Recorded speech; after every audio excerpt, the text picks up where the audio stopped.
Kull annimal jixraqlu ċans għal ħajja aħjar u dar tajba u rridu nibqgħu naħdmu flimkien b'impenn għaqda u viżjoni biex nibnu soċjetà ġusta li tieħu ħsieb lil kulħadd. Dan qalet mart il-Prim Ministru Dr. Lidja Bela waqt il-Konferenza Nazzjonali tal-Annimali li tellat mill-għaqda vuċi għall-annimali bis-sosten tal-Gvern Malti biex jinstabu soluzzjonijiet ħalli l-annimali jiġu trattati kif jistħoqilhom.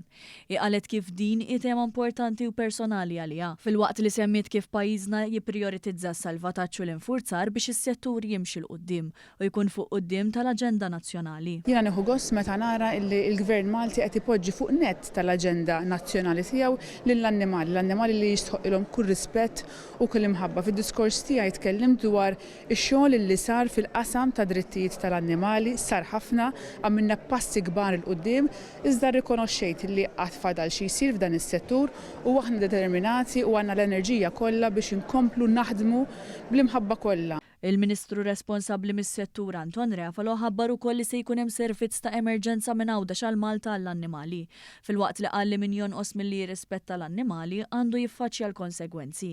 Il-fundatur ta' Vuċi għall-annimali Daryl Grima appella l-regolamentazzjoni ċara bi struttura ta' infurzar.